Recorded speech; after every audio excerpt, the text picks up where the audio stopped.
Tras mi reencuentro con el cómic colombiano, tuve uno muy agradable con Triana Cartoon de Camilo Triana, quien aceptó hacer este video con nosotros. Camilo, ¿cómo estás? Un placer estar contigo. Muy bien, muy bien. Aquí muy complacido por esta invitación de J, el detective de letras, y todo su equipo, la productora. Sí, las 200 personas a cargo del canal. Triana, cuéntanos por favor, ¿quién es Camilo Triana? ¿Cuál es tu trayectoria dentro de la historieta? Coge la modestia y lánzala a la bóveda del Titanic. No, pues básicamente soy ilustrador desde el año 2000. Me he dedicado profesionalmente trabajando con algunas empresas del medio editorial aquí en el país y algo por fuera. Yo inicié fue como animador, dibujante de animación.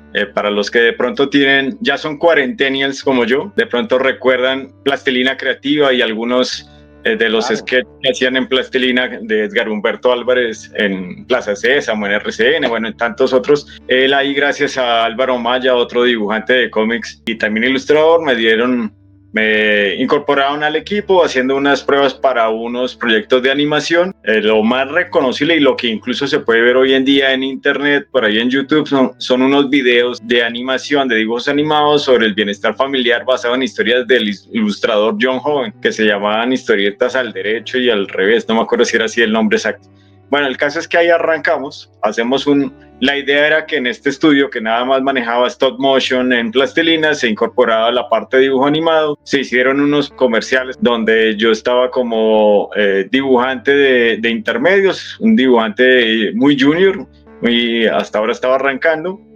Entonces colaboré con algunos comerciales, ahí se hicieron para los mismos cuarentennials, si se acuerdan del comercial de Choquimalta y los jinetes desabridos, ahí estábamos, coloreando unos papelitos nada más. Y cosas así por el estilo. Después ya cumplo mi ciclo ahí y paso a la revista Dini, una revista, no sé si era nacional, yo no recuerdo, la verdad.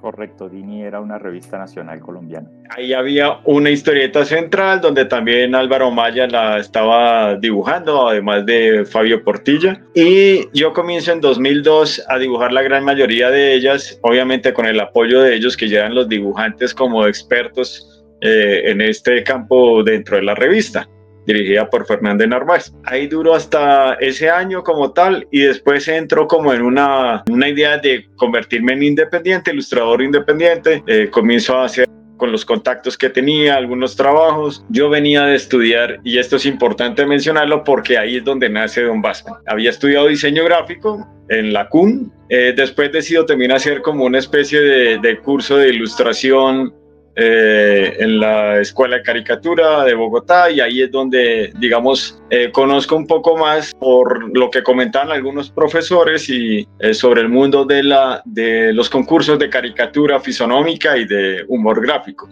Obviamente algo a la par con la historieta, y decido de alguna manera hacer mi carrera profesional como ilustrador para editoriales tipo Santillana, Editorial Voluntad, que ya no existe, Libros y Libros. Bueno, el caso es que a la par comencé a hacer participaciones en estos concursos, y ahí comenzaron a aparecer, bueno, reconocimientos. Cuando veo ese mundo tan grande de lo que es la caricatura en general, comienzo también obviamente a trabajar como, digamos, 4 frentes: caricatura, humor gráfico, ilustración y cómic, como intentando participar en exposiciones, aprovechando los espacios de trabajo como tal. Saco dos proyectos principales.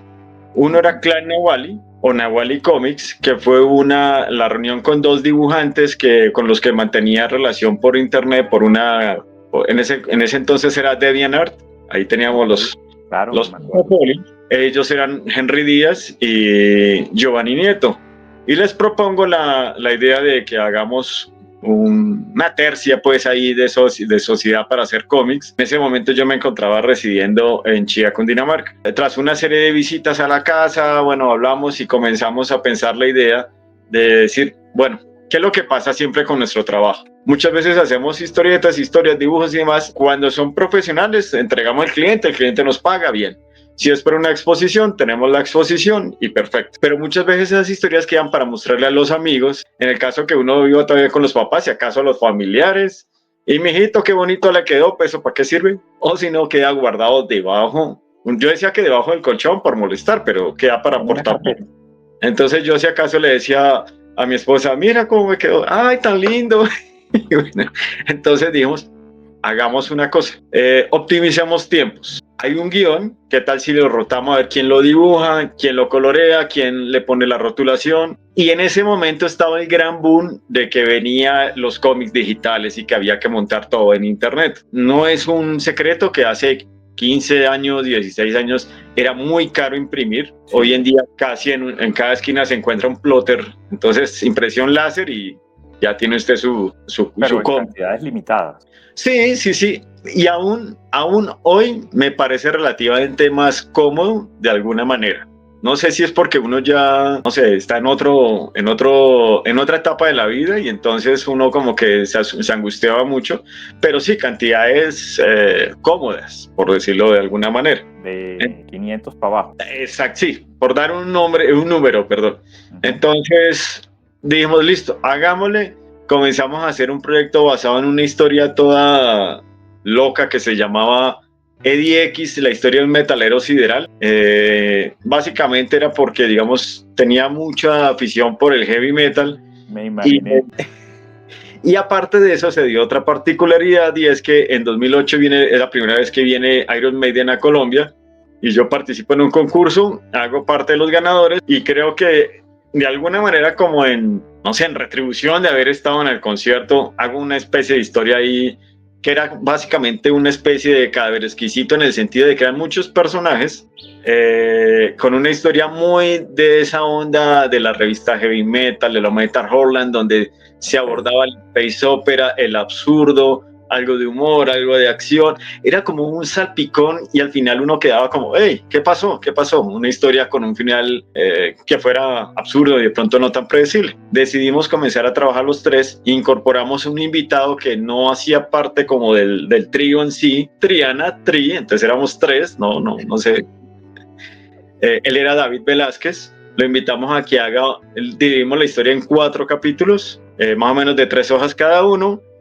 Habíamos tenido una participación de Luis Gabriel Trejos, que es un dibujante de trayectoria de Pereira, que hoy está en Medellín.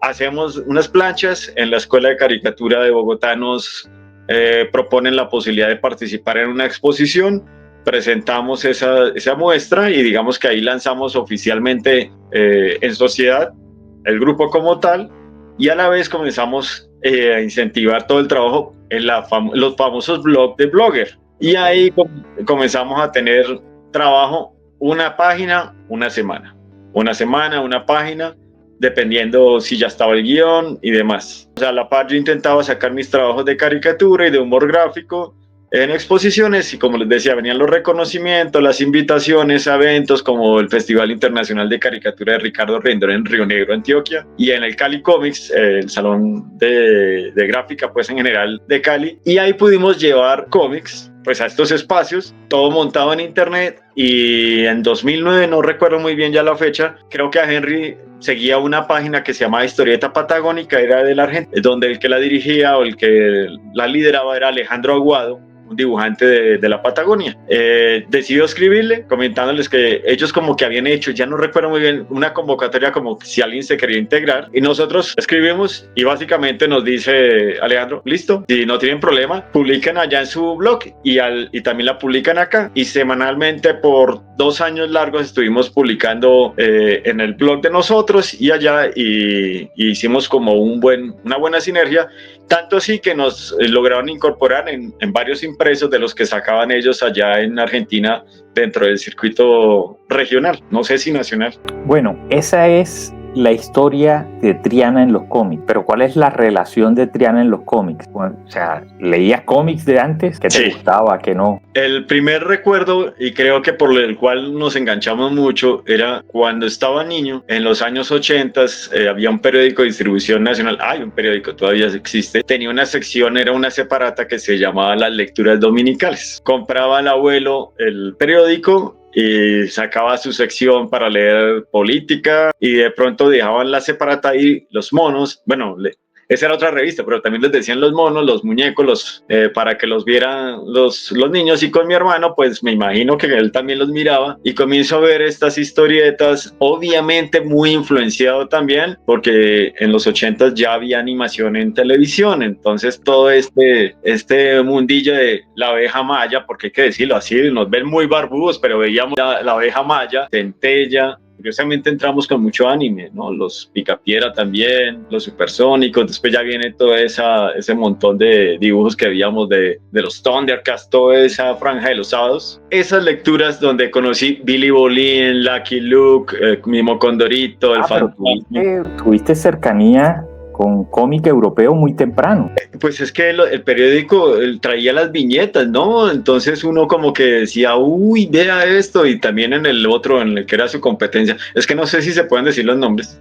No, claro. O sea, ellos no me están pagando un peso, pero digámoslo. ¿Sí? Bueno, entonces de pronto ahí viene el cheque. El Tiempo y el Espectador tenían cada uno sus separatas. En el Espectador venían los monos. Desafortunadamente en la casa no compraban los monos, sino era el otro. Y eso pasaba a mis manos. Era el del Tiempo, que era las lecturas dominicales. Y pasaba a mis manos y después pasaba para hacer el piso de los canarios. Entonces yo rescataba las lecturas, y en el colegio, en la educación estética se llaman, entonces nos mandaban a hacer un dibujo por medio de la cuadrícula. Tanto así que entre cuarto y quinto yo recuerdo que recortaba mucho Olafo, Charlie Brown, Carlitos. Ven acá y te hago la pregunta. Mucha gente, muchos de los del mundo del cómic pasan por esto. ¿Recortaste y pegaste en un cuaderno? Sí, y jugué con los recortes de los muñecos. Es decir, yo recortaba los pitufos y jugaba con los pitufos. Y también alguna vez nos hicieron una decoración de frascos y eso se unía a los famosos bonos. Uno le decía bonos, pero eso tiene otro nombre. Eran los billetes que vendían con los álbumes, con los que uno apostaba tirando piedritas por la calle, que venían los distintos personajes, superhéroes también. Entonces todo eso era como que lo mismo. Entonces uno era pegarle al cuaderno, porque no había las calcomanías ni los juguetes. Tienes una relación con la historieta muy cercana desde muy joven. Además de eso, tienes un desarrollo profesional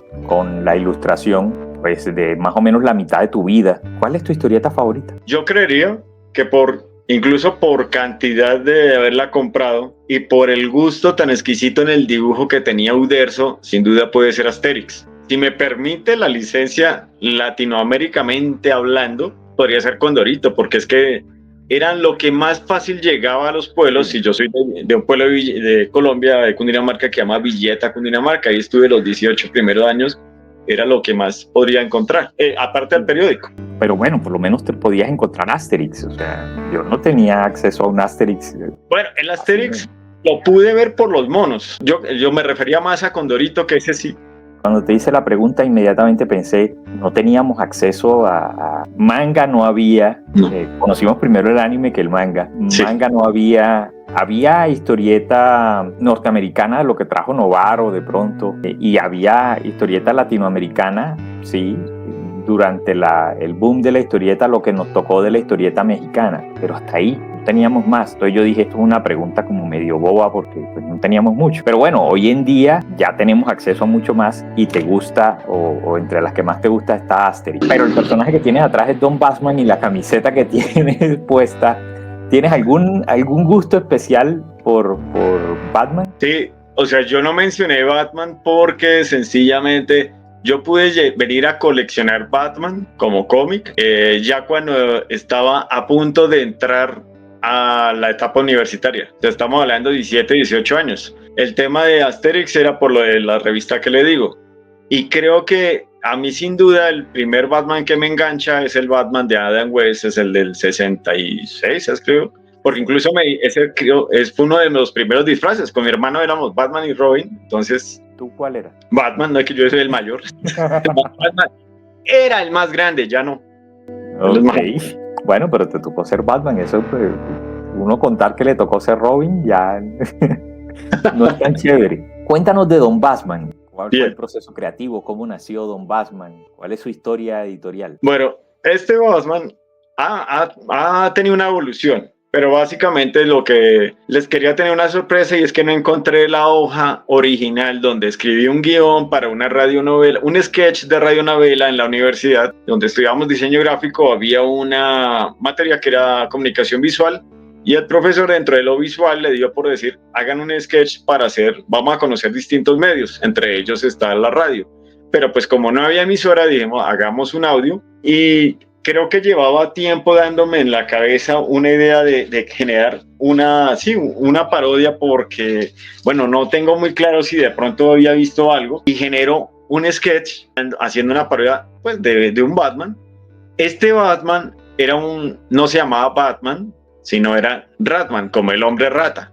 Yo creo que fue que alguna vez vi una de esas parodias de Condorito de Batman, donde era un Batman que pues no tenía los millones. Y yo dije, oiga, está chistoso, claro. Entonces, en este estaba acompañado del personaje de su compañero, que era en ese entonces recién llegado a Bogotá. Entonces tenemos a Ratman, que era un personaje, digamos, un tanto gordito. El compañero era un muchacho que se llamaba Gomin, porque era un gomelo, y se desprendían ahí un montón de personajes, que estaba también la ratichica, estaba Alfred, que Alfred era lo contrario, él era el sucio, y ahí se comienza a gestar como un poquito ese cómic. Lo grabamos, lo presentamos, desafortunadamente no hay copia de ese cassette, o yo no sé si hay un compañero pero yo me quedé con el escrito. Y después de haber hecho ese, entonces comienzo a dibujar. O sea, primero fue como un sketch, lo dibujo por detrás con marcador. Eso sí lo tengo en mi página como tal. Ahí queda, lo tengo entre toda esta marabunda de papel de archivo, está ahí guardado. ¿Cuál es la página? Bueno, es una página de Wix, entonces Triana Cartoon Portafolio, ya ni me acuerdo el nombre, pero lo pueden encontrar si ya entran en Instagram, @Triana Cartoon, ahí yo dejo los enlaces para el Linktree para que puedan encontrar todas las páginas habidas y por haber que manejo. Ahí lo coloco, lo dibujo, y eso comienza a mutar, en el sentido de que se queda guardado. Yo después de un tiempo, lo que sí les tengo aquí es un regalo para los que vayan a ver estas páginas que hice en la universidad, unas planchas de una parodia precisamente de los superhéroes de ese cómic. Esto es puro papel Durex con tinta. Aquí está, digamos, creo que ahí lo estoy enfocando bien, una versión de Batman. Sí, una versión muy cercana a lo que sería Don Batman más adelante.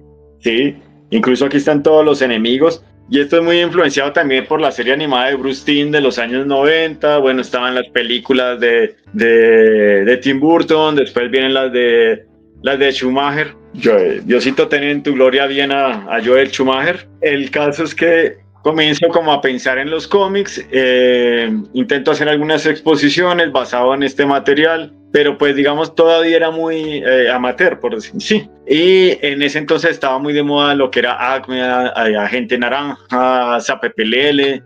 Las intenté ver en el momento, pero pues digamos todavía me faltaba mucha educación gráfica, entonces o no entendía. Había unos que me parecían geniales, pero todavía no conocía la heavy metal ni el metal Horland, nada de eso. Entonces como que estaba muy agringado mi gusto, por decirlo así. Había olvidado un tanto lo de la banda de cine, también el Condorito, y un paisano me regala unas revistas, que es la famosa de La caída del murciélago, donde Bane pues le rompe la espalda. Y yo dije, oiga, esto lo venden. Uy, sí, es que en Bogotá uno los encuentra. Y ya cuando estaba aquí estudiando, yo había ido aquí a Mosquera, que es donde resido actualmente. Iba, y por la 19, ahí sobre la séptima, estaban los kiosquitos, los árboles, la gente colgaba sus cómics, y comencé a comprar. En vez de estarme gastando lo que me sobraba en una cerveza, o en 2 cervezas, o en 3, es un cómic, 2 cómics, o 3. ¿Qué cosas? Y así dice aquí una pequeña colección. Obviamente Batman era el que más me movía, porque ¿Estamos hablando de qué año? 1992, 3. No, 96. Yo creo que del 96 al 99 me hago una buena colección. Debo tener aquí unos... Sí, sabes que todo eso fue importado, ¿no? Y de contrabando. Todo eso fue contrabando, eran los cómics que sobraron de Novaro, de Vid. De Vid, tengo La mayoría es de Vita. Ellos entraron de contrabando aquí a Colombia, por eso el precio era competitivo y era más o menos alcanzable. Cuando ya los regularon y le detuvieron el contrabando, ya dejamos de comprar. Es más, por ahí en el 2000, y de pronto usted hasta me saca de la duda, me acuerdo que cuando estábamos haciendo la parte de animación, yo ya estaba en otro sector de Bogotá que se llama Pablo VI y teníamos todos, éramos conocidos de la universidad y ya dijo, uy, pero para ir hasta el centro es lejos. Compremos acá y comenzamos a comprar, pero no llegaba todo o llegaba poco y alguien nos dice, oiga, en el centro llegado, vea, el rumor es que llegó un container repleto de cómics y todo lo están vendiendo a 1.000 pesos. Y nosotros, qué pura paja. Nos vamos el viernes a dar el paseo por la séptima, que no era peatonal, tendidos así a 1.000, Witchblade, Spawn, de todo, y otros 1.000, 20.000 pesos, 20 revistas. Lo viví también en Bogotá. Creo que muchos logramos armar buenas coleccioncitas de historietas que no teníamos, que no había acceso acá en Colombia de esa manera. Realmente nos golpeó mucho la ley del libro que excluyó al cómic, porque aquí había un muy buen mercado de historietas antes de eso y nos obligó al contrabando y al importado, el que tenía la plata para comprar el importado. Incluso una anécdota corta es que tenía un compañero que él estudiaba en la Tadeo. Él vivía en el norte y él solo venía a estudiar al centro y se devolvía. Y cuando quería comprar cómics, él se iba a las extintas Tower Records a comprar cómic importado. Entonces, mientras que en el centro uno conseguía la traducida en 1.000, 2.000, 3.000 pesos por mucho, allá cada cómic no bajaba de 7.000, 8.000, 10.000. Y alguna vez le dije, venga el domingo, vamos al mercado de las pulgas en el centro. Y en el centro, sí, vamos. Y le presento las tiendas a donde voy a comprar. Y pasó eso. Yo con un 20.000 pesos de la época, estamos hablando año 2000, 2001, me compré 20 revistas, como 18 cómics y una de una Sport Illustrated como para sacar las referencias de anatomía y demás. Y él me decía, no le puedo creer, usted con 20.000, yo con uno de 20 me compro si acaso 2. Pero yo le dije, bueno, vea, es que hay que buscar, o sea, él desconocía eso y ya después, no sé si volvió. Bueno, yo tengo que agregar ahí 2 detalles. Yo estudié en la Tadeo.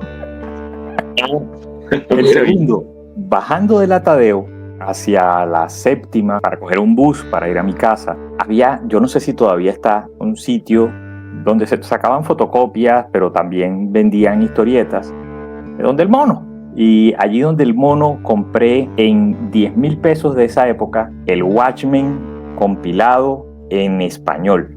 Uy, ese al norte bien podía costar en inglés 45.000 pesos. Tal cual.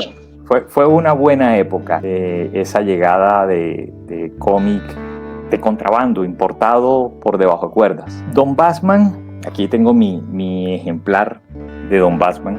Don Bassman en el lenguaje está muy orientado a la jerga bogotana. ¿Te influye eso en los lectores? O sea, ¿incide en los lectores? Hay gente que te dice no lo entiendo, o la gente de Bogotá se siente muy identificada, va con las ventas más altas en Bogotá, no lo sé. Vea, gloria a Dios, todavía se mantiene esa jerga y se ha sumado, obviamente. Pues obviamente, digamos, al nacer en el 98, que es cuando escribo la historia y desde donde se desprende, digamos, muchos de los dichos que en ese entonces ya estaba, aún se mantienen. ¿Sí? Tal vez palabras como decir gamín ya no se utilizan tanto porque pues ya no están los gamincitos que uno veía en la calle en Bogotá, pero la mayoría de las personas aún mantiene. Eso sí hay que entender que digamos este cómic se ha vuelto un poco para gente más afín, para gente de 30 años para arriba, porque de alguna manera tuvieron más relación con muchos de los dichos, pero como la idea es que la gente pues que lo pueda disfrutar, no solamente las generaciones. Hay que decir que también se cuenta con un gala glosario. ¿Por qué gala glosario? Porque es que si usted reconoce todas estas 3 hojas de palabras, da positivo para... Para gala. Ay, sí, yo les digo que para rolo, pero conste que la gente es la que dice para gala, para ñero, para... Entonces aquí hago un revuelto, un compilado de muchas de las palabras tradicionales de Bogotá. Otras que son de los pueblos, por ejemplo, en la Feria del Libro pasada y alguien lo leyó y dijo, chiquero, uy, yo hace como 30 años no escucho esa palabra. Era mucho tiene muchas palabras de esa jerga incluso colombiana que han sido incorporadas por las personas que vienen de otras partes del país. Pues Bogotá a la larga es la capital de todos porque ya no quedan bogotanos de raca mandaca, sino hijos de inmigrantes nacionales.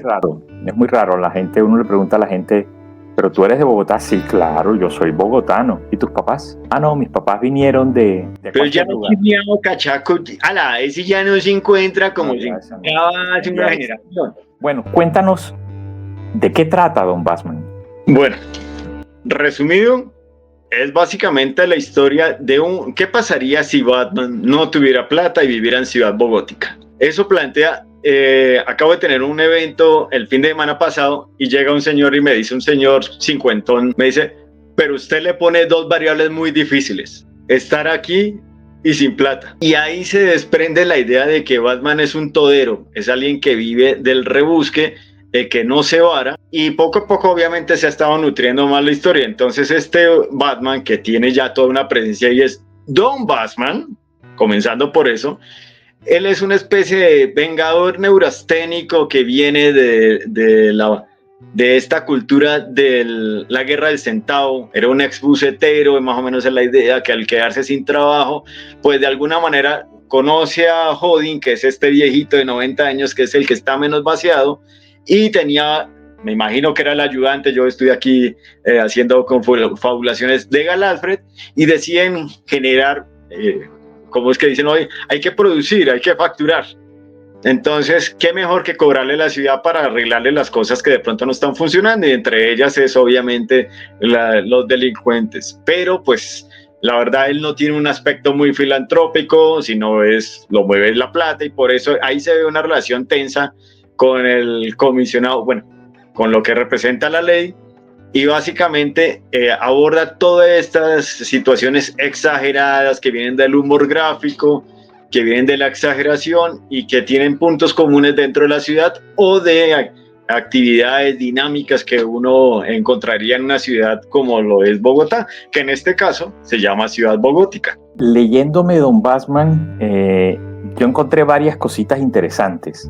Una es precisamente que el Robin de Don Bassman, más que ser el ayudante juvenil, viene siendo el ayudante geriátrico.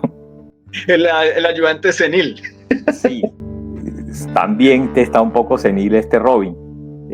Eso sale de la base de la parodia, que es el opuesto. Es básicamente por ese hecho de estar uno jugando con la exageración, ¿no?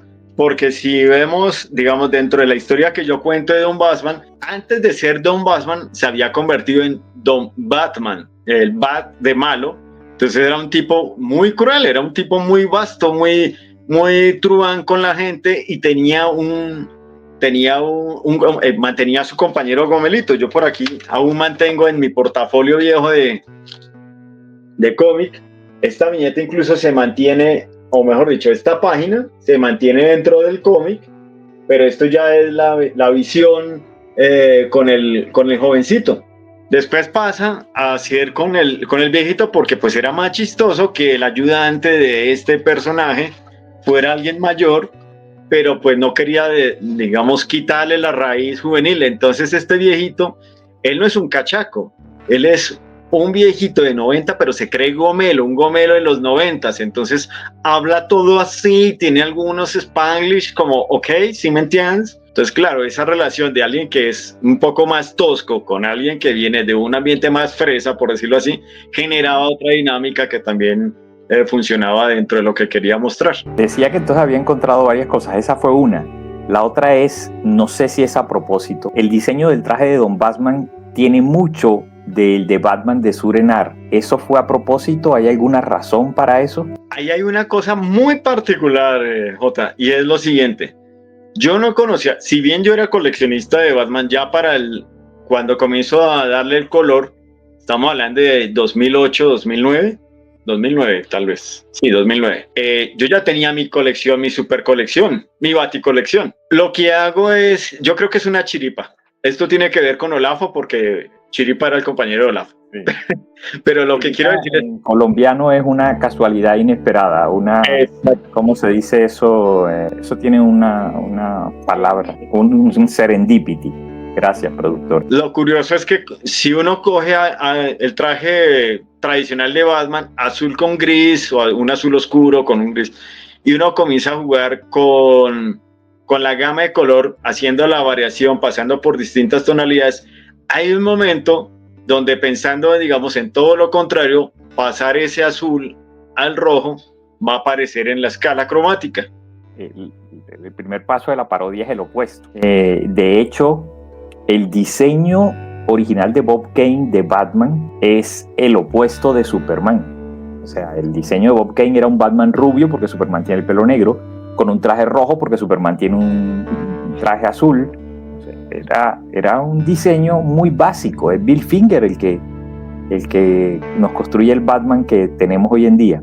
Pero bueno, fue una serendipia el que hoy en día el Batman de Surenar, que para el momento en que tú creas a Batman, creo que solamente había tenido una aparición por allá en la edad de plata de los cómics, que vuelve a ser rescatado mucho después de que ya existe Don Batman y que ahora nos trae el traje muy similar al del Don Batman que conocemos. Como dijo Bob Ross, fue un accidente feliz.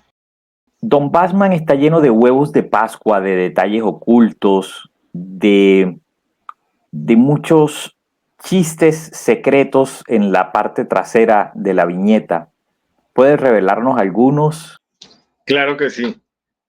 Lo primero habría que decir pues que tampoco es que sea la gran novedad y que yo descubrí el agua, pues lo que pasa es que estaba muy ambientado por otra historieta, muy influenciado y por un proyecto nacional.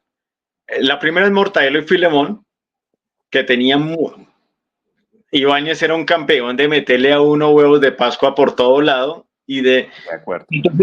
Eso me enseñó una cosa, que no solamente era darle la experiencia al lector dentro del escrito, porque hay humor en lo escrito, hay la experiencia visual de todo lo que se está viendo y de que uno puede engolosinarse viendo todo alrededor, que no es solamente como, vea, si dicen por ahí que el amor está en los detalles, pues esta es la idea de que sean varios detallitos que a usted le genere ese juego, esa idea de volver a la revista para poder mirar. Así de rapidez, podría decirles que en la primera página donde se ven como estas tiendas, obviamente hay unos huevos de Pascua, ahí no se alcanza a ver por la cámara, pero debo decir que hay unos huevos de Pascua que son personalizados. Estas tiendas que se ve ahí como la lavandería del Aguado, ese El Aguado hace referencia a Alejandro Aguado, el artista argentino con el que teníamos relación en su primer comienzo, ahí aparece. Más adelante, pues obviamente encontramos en la primera viñeta, porque es que todas tienen, creo que le intenté meter a todas, donde está la parte que es la página más difundida, donde está la primera salida de la Bastacueva. Ese es uno de los gimmicks, de los chistes recurrentes con huevos de Pascua que más me gusta, los atropellados de la Baticueva. Porque se repite en esta aventura, se repite 2 veces con atropellados distintos. Y es muy interesante quedarse viendo quiénes son los atropellados en esta ocasión. Y le tengo una sorpresa, Jota. Viene la reimpresión de este número y la segunda atropellada la edité. Tiene nuevos atropellados porque ese segundo atropellamiento era muy político. Ahora me fui de lleno total hacia la parte geek. Y eso es una ventaja que van a encontrar los nuevos compradores de la revista. No se los revelo porque, pero algo que sí les quiero comentar es que si en la primera página podemos ver que se pueden encontrar todas esas caricaturas, dibujos animados de los años 90, que aquí pueden ver, por ejemplo, a Barney. Barney es un dinosaurio. Bob sí, Barney es el principal de los atropellados. Eran todas esas animaciones que detestaba, que me caían re mal, no las soportaba. Entonces, incluso hasta hace poquito alguien se dio cuenta que estaba Caditos, y no me lo perdonan. No, pero ¿qué? A ver, yo pensé que te iban a brincar por Pikachu. Bueno, no sé, siempre les por Pikachu, en otras páginas encontramos, puede ser desde un Aliens, también hay uno particular por aquí, este, este es algo curioso y tiene que ver, este es un huevo de Pascua temporal. En la parte, perdón, me ubico acá, sí, es en esta parte. En esta parte, que es la segunda, tercera página, donde se encuentra que Batman está entrando ahí a hablar con ellos, con sus compañeros, hay una alcancía que tiene un tapabocas. La razón de ese tapabocas es porque cuando fue dibujada estábamos con la dichosa gripa porcina. Ah, Es un documento netamente histórico también, en claro. 2009, la gripa porcina, N1H1, ¿cómo era que se llamaba? Y al final, esto sí es muy difícil enfocarlo en la cámara, pero en la última página van a encontrar que dentro de las personas que están esperando tras la línea de la policía, cuando está haciendo ya el levantamiento de todo el caso, ahí aparecen algunos personajes de otros cómics que había dibujado y se pueden ver Mortadelo y Filemón, se ve un Stormtrooper, se ve, bueno, hay distintos personajes como tal que he querido vincular que en esta reimpresión se van a ver mucho mejor, porque pues de todos modos esto era un testeo para reactivar el cómic y viendo las nuevas ventajas que tenía el cómic como libro objeto. La influencia nacional, que no la mencioné, ya dije de Mortadelo y Filemón, era algo que en los años 90 se conoció como Los Buscadores, que era el ¿Dónde está Javier?, el dibujado por Mancera, que viene de ¿Dónde está Wally? ¿Cuál es tu consejo para las personas que quieren hacer historieta hoy en día? Volvemos a los temas serios. Está fregado en el sentido de algo que hay que aprender, o que yo lo vine a aprender con el tiempo, es que no necesariamente un cómic es netamente dibujo. Un cómic también es obviamente narración. Es un gran matrimonio entre narración, entre un buen guión y un buen dibujo. Y así hemos encontrado muchísimos ejemplos dentro de la historia de los cómics. Los que son más coleccionistas, pues obviamente se darán cuenta que hay algunos guionistas que de pronto atrapan mucho con la lectura, y es que el cómic tiene dos lecturas, ¿no? La visual y la escrita como tal. Entonces, a veces el dibujo es como ese compañero que hace más fácil la lectura de temas un poco sórdidos o un poco densos, pero muchas veces también se cae en que el dibujo no es tan bueno. Entonces, ¿qué es mi recomendación? Que por favor tengan muy claro esto, en que no solamente es dibujar bonito, ni solamente es intentar escribir muy enredado para que se crea muy intelectual, que sea una buena mezcla donde usted con lo que está escribiendo, dependiendo del género o al público que le quiera llegar, como que haga una historia que enganche, que llame la atención, que tenga unos buenos giros y que esté acompañado de un dibujo acorde a lo que quiera contar. ¿Vienen más tomos de Don Bassman? Sí, la buena noticia es que sí. La noticia regular es que se demora un poco. Mi idea, pero bueno, si hay gente que ha esperado 15 años, qué vergüenza con ustedes, pero he estado un poco distraído en la vida. La buena noticia es que sí viene. La idea es de pronto hacer lanzamiento tipo Feria del Libro 2025. A las pruebas me remito. Todo este papelerío que ustedes ven acá es la historia completa ya bosquejada, ya hay un guión terminado. Este boceto es la idea inicial de lo que podría ser la portada. Hay un avance un poco más claro dentro de un video que lancé en mi canal de YouTube y en Instagram con animación de Milton Camargo. Pero ahí entonces me nace otra pregunta. ¿Hay crítica social en Don Bassman? O sea, hay un pedacito de Triana que dice, solo con los atropellados ya me lleva a pensar.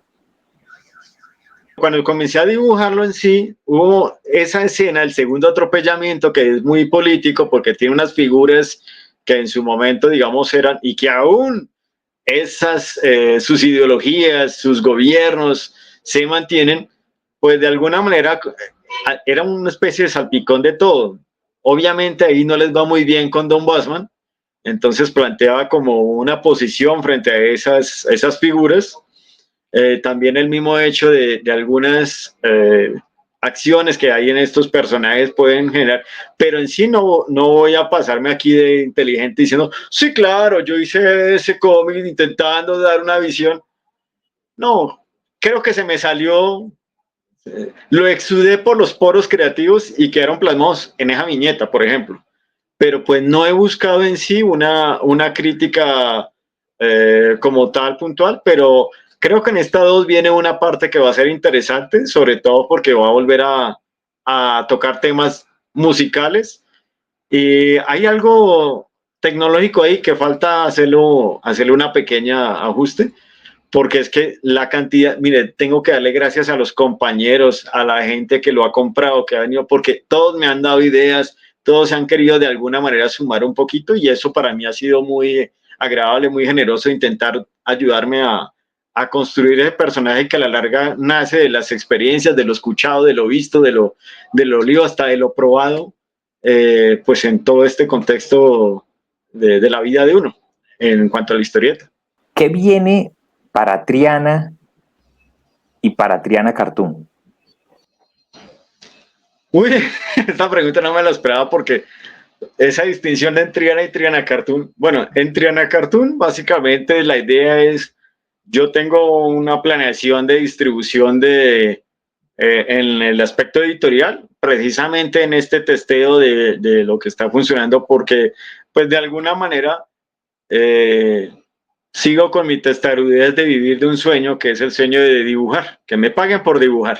O sea, esto es una profesión, ¿sí? Tal vez no como, de pronto no tendrá la relevancia de un médico, un abogado o un astronauta, pero déjenme decirles que gracias a los dibujantes existe un imaginario popular que de pronto ha motivado que esas personas hayan querido ser eso, hayan estudiado en libros que tenían dibujos que les enseñaron a hacer su profesión. Pero básicamente, para volver a la pregunta, a la respuesta a la pregunta es la parte de rotación en los circuitos de aquí nacionales, pero por lo pronto sigo con los proyectos editoriales de cómic y ya para mí, pues no, aquí en las manos del buen señor que me tenga con salud para seguir dibujando con mi familia. Eh, y si de alguna manera mi trabajo puede ayudar para que otros estén mucho mejor, de pronto que afiancen su fe, que afiancen su alegría, que afiancen conocimientos, parecería genial. Yo quiero dejar claro una cosa. Antes de que existiera a nivel histórico el astronauta, el abogado e incluso el médico, en la tribu había dibujantes que en la roca pusieron sus manos y que dibujaron lo que se casó ese día y que dibujaron algunas figuras. Así que a nivel histórico el dibujante fue primero, mucho antes que los otros. Eh, Camilo, gracias por darnos este espacio. Para terminar, ¿por qué no nos cuentas si hay alguien que quiere ver más de tu trabajo? ¿En dónde lo ve? ¿Cómo te contacta? Lo principal que podrían hacer es sencillamente, si son en redes, ustedes colocan @trianacartoon, Triana guión bajo, perdón, nunca le coloco ese porque ya fue como un mote que se me quedó ahí de estar en los eventos, es @Triana guión bajo cartoon, o incluso pueden colocar el Triana Cartoon. Por el momento creo que nadie todavía está escribiendo, firma Triana Cartoon o algo así. Ya eso los va a llevar a trianacartoon.wixsite, que es el espacio ese que les digo de una página como tal donde tengo todo compilado. Ahí tengo canal de YouTube, de Facebook, incluso tengo hasta TikTok y como le digo a la gente, lo tengo pero no bailo, ante todo la dignidad. Y obviamente, digamos, también hay gente que me conoce por el medio de un proyecto de podcast con el cual ya compartimos con J, que es Ecos Geek. También por ahí pueden encontrar @EcosGeek.